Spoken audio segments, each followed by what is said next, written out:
Goeiemôre vriende, hier so op Vrydag die 17 Oktober 2025, die begin van 'n naweek. Mag dit sommer vir julle net 'n lekker naweek wees hierdie naweek.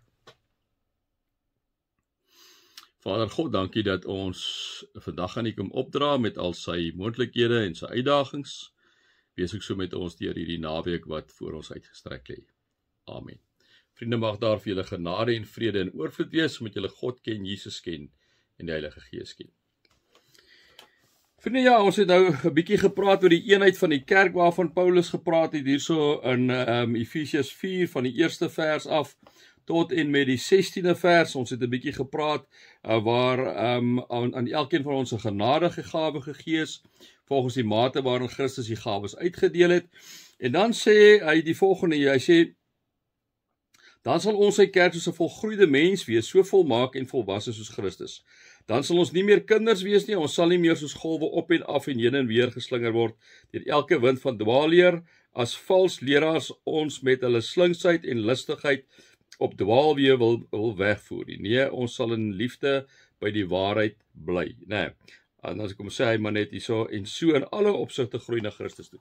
Ons het mekaar gesê, ons moet besop vir die dwaalleraars daai tyd, bietjie oor die gnostisie gepraat. Daar is geweldig baie dwaalleraars.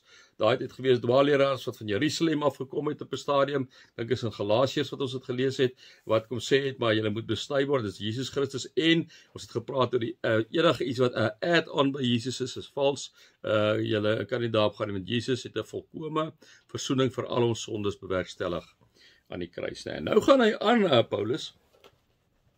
Nou kom praat hy, onthou, hy is die apostel van die heidene. So hy by die heeltyd in die gemeentes en plekke waar hy is mense wat heidense godsdienste aanbid het toe kinders van die Here geword het. Maar nou kan julle dink, wat ons nou gepraat het hier so oor die dwaalleraars, daar baie dwaalleraars gewees wat hulle probeer wegtrek het van hierdie pad wat Jesus Christus is. Nou kom sê hy hierso, in die opskrif hier daar is die ou en die nuwe lewe. Hy sê, in die naam van die Here doen ek 'n ernstige beroep op julle. Onthou, hy praat met mense wat eers heidene was. Moenie langer soos heidene lewe nie. Hulle gedagtes lei tot niks. Hulle verstand is verduister en let geen deel aan die lewe wat God skenk nie, omdat hulle hardnekkig in hulle onkunde volhard.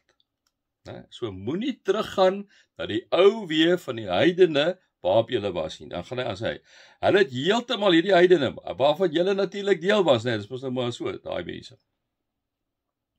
Hulle het heeltemal afgestomp geraak en hulle met 'n onversadigbare drang aan losbandigheid oorgegee om al wat vuil is te doen. Nou, dit is interessant altyd, vriende, met seksualiteit. Seksualiteit gaan, as hy verkeerd gebruik word, altyd gepaard met van hierdie dwaal godsdienste en goeters. Nou nie almal nie, maar eintlik is dit maar taamlik almal, as jy ou bietjie as jy ou taamlik met die goed begin ingaan.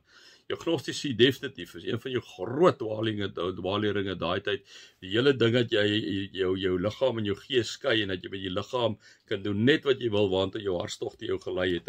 En daarom kom sê hy so, hy sê hulle het heeltemal afgestop geraak en hulle met 'n onversadigbare drang aan losbandigheid oorgegee om al wat vuil is te doen. En dan gaan hy sê, maar dit is nie hoe julle Christus leer ken het nie. Nou, hy moet praat met hulle kom uit die heidendom uit, liewe vriende, by die vrugbaarheidskultusse, met al die tipe van goed, waar daar baie keer seksuele praktyke was wat daarmee gepaard gaan. En hy kom waarsku juis vir hulle, kom sê, julle kan dit nie doen nie, julle is anders, julle behoort nou aan Christus, Dit is wat hy dan het, maar dit is nie hoe julle Christus leer ken het, kom sê hy vir hulle. So moenie in daardie domein van die ou duiwel begin inbeweeg nie, Julle het tog van hom gehoor, en omdat julle sy volgelinge is julle onderrig volgens die waarheid wat in Jesus is. Dan sê hy, hou dan op om te lewe soos julle vroeër gelewe het.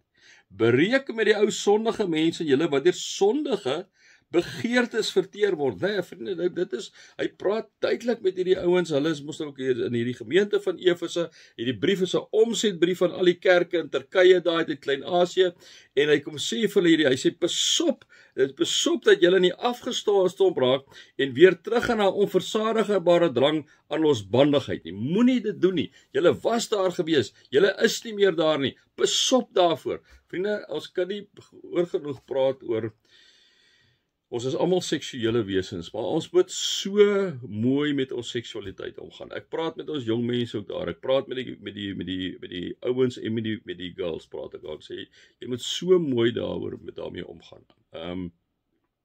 Dis die een plek waar die ou duiwel meeste van die mense vang, en hy vang ons mans meer daar, dink ek amper, as wat hy ons vrouens daar vang, nee.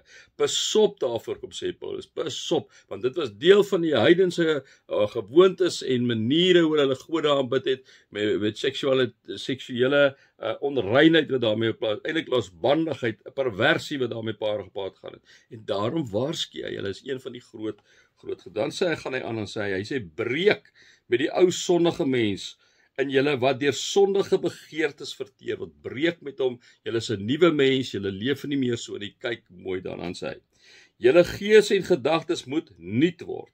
Lewe as nuwe mense wat as die beeld van God geskep is, en lewe volkome volgens die wil van God en wees heilig. Nou vriende, hierdie een teksvers is 'n enorme teksvers wat Paulus hier so sê. Julle gees, hy sê vir hulle, besop vir die dwaalleraars, besop vir al die ouens, wat julle wil wegtrek met dwaalleringe, op die ouene, dat julle weer terugkom by heidense godsdienste, heidense praktyke, waaronder seksualiteit, losbandigheid en al daai tipe goeders van, moenie dit doen nie, besop daarvoor, julle was daar, julle wil nie deel daarvan wees nie. Nee, kom sê hy, wat moet julle doen? Hy sê, breek met die ou sondige mens, breek daarmee.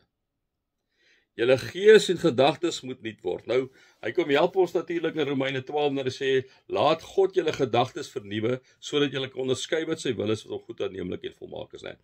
Daar kom sê hy, as jy sukkel met jou gedagtes, plaas dit by God, sê dit, plaas jou gedagtes, stel dit ondergeskik aan God. As 'n lelike ding by jou opkom, bid die bloed van Jesus daaroor, né? Julle gees en gedagtes moet nuut word. Lewe as nuwe mense wat as die beeld van God geskep is. Moenie teruggaan na julle ou wete nie. Moenie teruggaan na hierdie heidense wete nie. Breek by die sonde. Breek weg daarvan. Laat julle nuut word. Lewe as mense wat na die beeld van God geskep is. Wat God verteenwoordig. Dit is julle identiteit in die lewe. Sal vasgevang in Genesis 1:27. Julle is geskep na my beeld om my te verteenwoordig, kom sê God. En nou kom herhaal Paulus dit weer. Lewe as nuwe mense, wat as beeld van God geskep is, lewe volkome volgens die wil van God en wees heilig. Dis 'n tall order, dis 'n ontsettende belangrike teks. Julle kan eintlik hierdie verse 23, kan julle uithaal en opplak waar julle is, né? Ons moet lewe as nuwe mense. Vriende, ons is tog in Christus verander. Ons is aan die beeld van God geskep. Ons is anders as heidene. Ons is anders as die ander mense hier op aarde, né? Want ons verteenwoordig God. Daarom kom ons lewe volkome volgens God se wil en wees heilig, né? Kom ons sê vir die Here, help vir my in hierdie situasie. Here, help vir my dat ek mooi met my ou en my meisie sal wees. Dat ek nie vroegtydig met seks begin omgaan nie. Dat ek dit hou vir die huwelik eendag. Die wêreld sê, ag, moenie worry daarin, dit is soos om 'n ontbyt te eet, spek en eiers te eet. Dit is hoe jy met seks kan omgaan. As jy daar nie goed kyk, dit is hoe dit omgaan. Die gedeelte kom sê, julle is nie deel van hierdie wêreld nie. Julle is nuwe mense, moet julle nie oorgee aan losbandigheid nie. Moenie dit doen nie. Moenie dit doen nie. Julle is geskep na die beeld van God, julle is verteenwoordigers van God, julle moet anders lewe as die wêreld, en spesifiek, liewe vriende, op 'n seksuele vlak. Ek kom praat nie eens van bedrog, en ek kom praat nie eens van eerlikheid nie, maar ek kom praat van die een ding wat meeste van die mense op hierdie aarde vang, is jou seksuele, né? Daarom kom sê hy dit so, hy kom stel dit mos nog baie duidelik, hy sê, moenie julle deur sondige begeertes laat verteer nie, né? Maar lewe volkome volgens die wil van God. Vriende, daarom is dit belangrik dat jy jou volmaak met God, volmaak met die Heilige Gees. Hoekom?